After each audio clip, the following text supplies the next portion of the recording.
The moment the message left his phone, Rowan's heart dropped as if someone had cut a rope inside his chest. It wasn't just any message. It was a flirty, slightly desperate, completely embarrassing confession about how stunning he found her. The problem was that the her he intended it for was his coworker, not the icy, notoriously unapproachable CEO who ran their entire company like a fortress of steel. But somehow, through a trembling fingertip or sheer cosmic cruelty, it had gone to Astra Vale, the woman everyone feared, admired, and whispered about in hallways. Rowan froze where he stood, sunlight streaming through his small kitchen window, warming the counter where his son's crayons lay scattered. His pulse hammered in his ears as he stared at the screen. Message delivered. The world felt too still, too bright, and too real. And then, 5 minutes later, before he could even form a plan for survival, there was a firm knock at his front door. If you believe in kindness, fate, and second chances, make sure to like, comment, share, and subscribe to Bright Hearts. Your support helps more people see stories filled with hope. Rowan lived a quiet life in a small rental home. He kept as tidy as possible while raising a 7-year-old boy named Theo, who saw the world as a canvas and every wall as a potential masterpiece. The morning had been typical: cereal spills, mismatched socks, and the gentle chaos of fatherhood. Rowan balanced it all with the weary grace of someone who had learned to survive on responsibility instead of rest. He worked as a junior analyst at the massive tech company where Astra Vale ruled with an iron focus. She was brilliant, unreadable, and rumored to have fired an entire team for missing a deadline by 4 hours. Rowan had never spoken more than 2 words to her. Now he had accidentally flirted with her. When Rowan opened the door, sunlight poured in, lighting up Astra's sharp features and perfectly styled chestnut hair. The fact that she stood there in a crimson dress, looking nothing like the ruthless she was known to be, stunned him more than her sudden arrival. Rowan's instinct was to apologize, but the words jammed in his throat. Astra looked at him as though she could sense every panicked thought flooding his mind. She didn't seem angry. She seemed curious, conflicted, maybe even hurt in a way Rowan couldn't understand.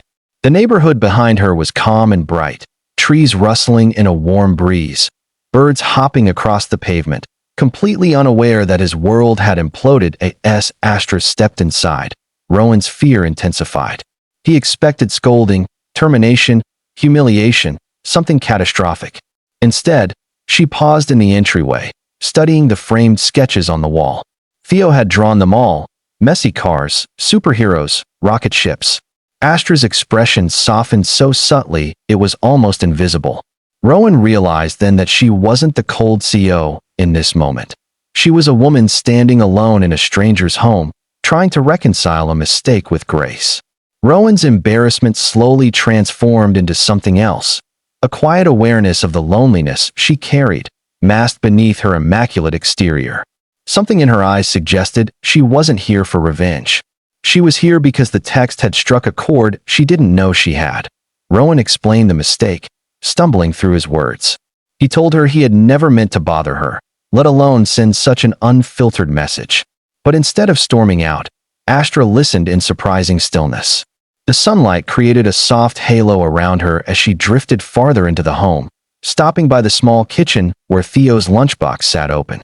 Rowan expected her to dismiss everything, but she surprised him again by asking about Theo, not about the company, not about the text, but about his life. Slowly, Rowan opened up. He told her how he had been raising Theo alone since his wife passed, how he worked extra hours, and how he often felt invisible in the world beyond his son. Astra didn't flinch or turn away. Her focus remained on him, almost intensely so, as though hearing about human struggles was something she rarely allowed herself to do. Astra confessed something unexpected. She had driven to his house impulsively because the message startled her, not because it was flirtatious, but because it was warm. People didn't speak to her like that. They respected her, feared her, admired her, but warmth was foreign. The message had made her feel seen in a way she hadn't felt in years. Rowan realized then that the woman standing in front of him was far lonelier than he was. She lived in a mansion high in the hills, but felt empty inside. She had built walls so high even she forgot what was buried behind them. As the sunlight grew brighter outside, Astra knelt to pick up a drawing that had fallen to the floor. It was a sketch of Rowan and Theo holding hands under a huge sun. Astra smiled so quietly Rowan almost missed it, a fragile smile that seemed stolen from a memory she had locked away. Theo, ever curious, wandered into the room and stopped when he saw the visitor. He hid slightly behind Rowan, studying Astra with wide eyes. She bent down gently, asking him about his drawing, her voice soft in a way Rowan had never imagined she was capable of. Theo warmed to her quickly, as children often do with people who surprise them with sincerity. The hours that followed felt surreal. Astra stayed longer than Rowan expected, helping Theo with a puzzle, listening to him ramble about dinosaurs, asking Rowan questions about his life not as an employee, but as a human being. Rowan found himself opening up in ways he hadn't in years. He told her how hard it was to balance work and fatherhood, how guilty he felt missing school projects, how lonely the nights became once Theo fell asleep. And in each confession, Astra didn't offer solutions or criticism. She simply listened. She absorbed. She understood. Astra eventually shared her own scars, how she had risen to power young, how people used her, abandoned her, misjudged her. She explained how she had lost trust in nearly everyone. Rowan realized that beneath her intimidating presence was someone who longed for connection but didn't know how to reach for it. And this accidental message, ridiculous as it was, had cracked something open. The warmth that grew between them was subtle but intense. It wasn't romantic infatuation, it was recognition. Two souls who had been walking through life with heavy shadows finally stepping into a patch of sunlight, even if only for a moment. Rowan watched Astra laugh softly at one of Theo's jokes, the daylight on her face making her seem younger, freer, almost glowing. It was a sight he never expected. It made something inside him ache in a tender, unfamiliar way. As noon approached, Astra stood at the doorway, hesitating before leaving. She told Rowan that the message, accidental or not, had been a reminder that she wasn't unreachable, that someone had seen her, even briefly, without fear. She thanked him, not for the message, but for the morning. Rowan felt something shift inside him, a quiet hope he had suppressed for years.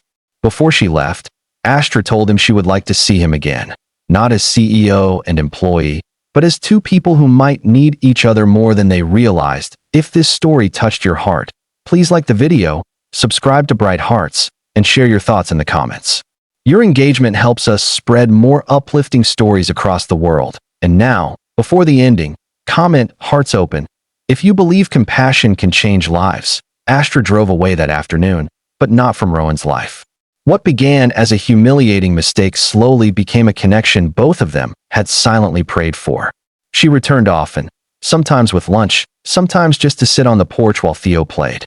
And each time, Rowan saw more of the woman behind the reputation. She wasn't cold, she was guarded. She wasn't harsh, she was healing. And Rowan, without meaning to, was helping her rediscover the softness she had buried long ago. In the weeks that followed, Astra began to smile more at work. People noticed. Rumors swirled. But Rowan didn't care. He had learned something powerful that morning. Even the coldest hearts long for warmth, and even the most unexpected moments can lead to the most beautiful beginnings. Astra, for the first time in years, felt seen. Rowan, for the first time since losing his wife, felt hope again. And Theo, innocent and bright, unknowingly became the bridge that connected two lonely worlds. Life didn't suddenly become easy, but it became fuller, brighter, kinder. Rowan and Astra grew into each other's lives not through perfection, but through vulnerability. And sometimes, just sometimes, Rowan would look at his phone, remember that accidental text, and smile at the miracle it created, a mistake that was never really a mistake at all.